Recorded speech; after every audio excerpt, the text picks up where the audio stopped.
Sarap ng tulog niya mga kailoks.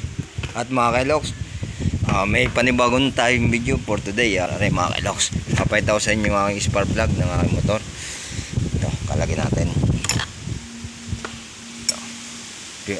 Tanggalin muna natin ang tawag dito, spark plug cap. Tapos kalagin natin.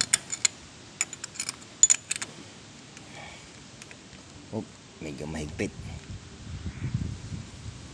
Bah, kaya na ng kamay.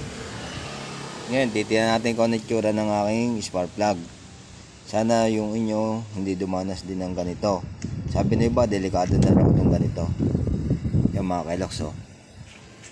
Basang basa. Basa ng gasolina yan mga kailoks, hindi naman tutubig. Gasolina.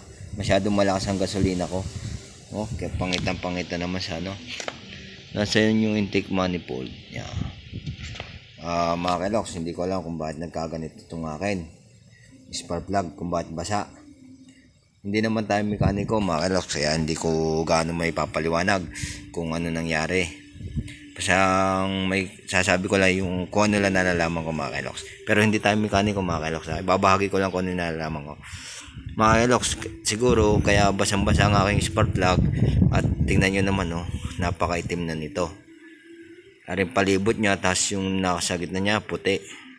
Ibig sabihin niya malakas talaga ang gasolina. Sasabi ko lang medyo din sa fuel mixture ko. Nasaan na yun? Ito mga kailoks, hindi siya naka-timing. Medyo nasira na rin kasi ito. Ginalaw ko na to, hindi ko siya ngayon may timing kasi papalitin na yung fuel mixture. Ayan yun na dito. Kasi sira na rin yung goma niyan. May spring yan, tapos may goma maliit sa loob. Para yung karayom din mga kailoks pag pinihit. Sa mga nakakalam, alam na kung ano itsura nito mga kailoks. Dito na ma'am, siyempre may gasolina na ito, puno na ito. Nakatap na yung ating floater dyan. Siyempre gasolina yan, nag-evaporate yun, medyo sumisingaw. Dadaan yan din papunta dito sa intake manifold. Ewan ko anong tawag din, pero intake manifold papunta din sa ating intake.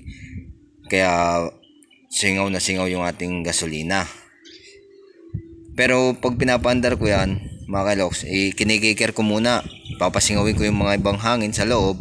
Pasisingawin ko yun, o kaya ba may mga carbon para tumalsik sa labas, para sumingaw ang kanyang hangin pa sa loob o gasolina. Palabasin natin.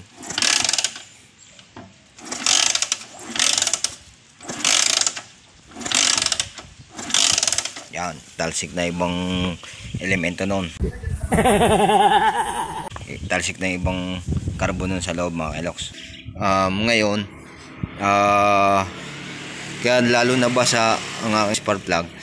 Napa-stock din ito ng ilang araw, 3 araw. Kaya nung ginamit ko ito na uli ang kinalabsan, basa na naman. Kasi hindi ko pa rin siya napapalitan at hindi na itatiming.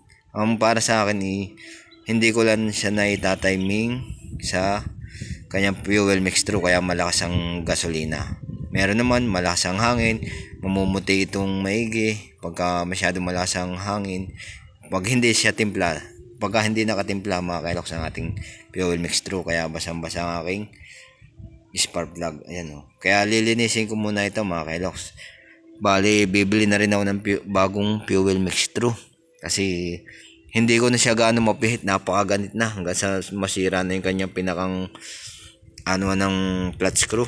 Sira na. Ang ganit ng pihitin, hindi katulad ng sa iba na pihitin sa kaliwa, palihitin sa kanan. Madali lang din, maganit na talaga.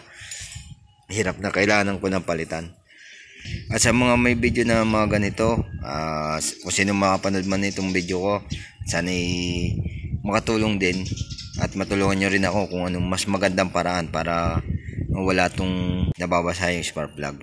Para sa akin lang mga kailoks, para sa akin yung fuel mixture lang aking gagalawin ay nang itatiming ko lang para matimpla ko yung hangin at ang gasolina ko para medyo hindi na siya mabasa. Pero sa ibang kaso naman, yung sa ibang motor merong singaw na yung kanyang sa valve kasi yung valve niya medyo nagkakarbon din yun. Yari katulad nitong carbon. Yung palibot din niya makalbo na, siyempre pag nakakapal, medyo magkakaroon din ng singaw, kailangan na linisin, o yung iba kailangan ng palitan.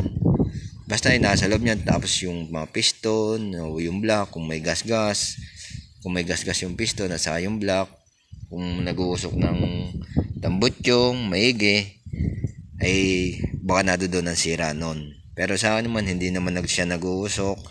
At saka ito lang naman, basa lagi ng gasolina ang aking spark plug. Masyadong malakas, pangita. Kaya mga kaloks, mukhang hanggang dito na lang ang video for today. At yung iba naman mga kaloks, ginagamitan nila ng test light para malaman nila kung good pa ba o mahina ng kuryente ng kanilang spark plug, o kailangan na talagang palitan na bibili ng bagong spark plug. Para sa nalalaman ko mga kaloks, bukod yun sa inyo, kasi sa inyo, lalo sa mga mekaniko, alam na mga diskarte pag ganito ang problema ng kanilang mga motor, okay? O problema sa mga spark plug nila mga kaloks. Ako, sana makakuha din ako ng magandang payo sa mga magko-comment kung anong mas magandang gawin ko para mawala yung pagkabasa ng spark plug. Ang sa akin lang naman na may papayo ko lang sa iba na nanonood nitong video ito ay yung ating fuel mix screw.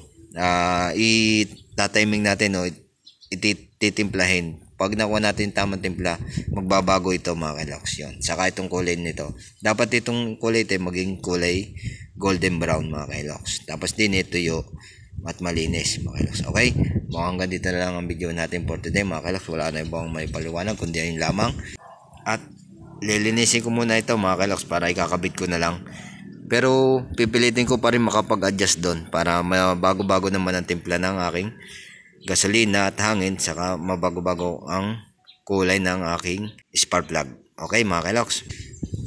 At wala na akong pa masabi kundi hasta la vista baby. Bye bye. At mga kaloks, pahabol pa pala. At mga kaloks, ito yung aking spark plug, nilinis ko na. Kita nyo kanina maitim yung gawa yun ng carbon. Bali yung mga gasolina na nasunog, na nabuo, nasunog din, siya pumagkit dito sa ating spark plug. Yan, nalinis ko na.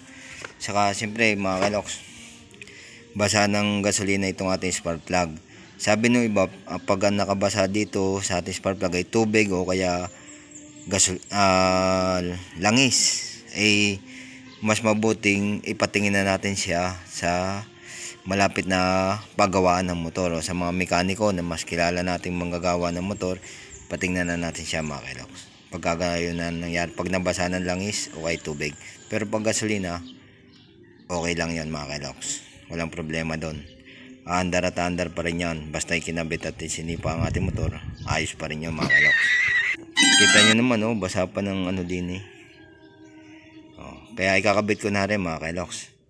Ang kaso lang sa akin, kailangan ko lang talaga may timing yung fuel mix through sa carburetor ng ating motor mga kaloks. Tamang pagta-timing ng hangin at gasolina. At magiging normal naman ang kulay ng aking spark plug.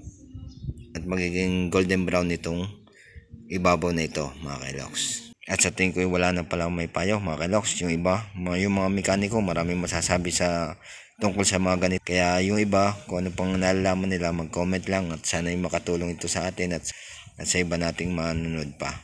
Okay mga kaloks, wala na ibang masabi kundi hasta la vista baby. Bye bye. Update ko na lang kayo sa ibang araw o sa ibang video mga kaloks. Okay?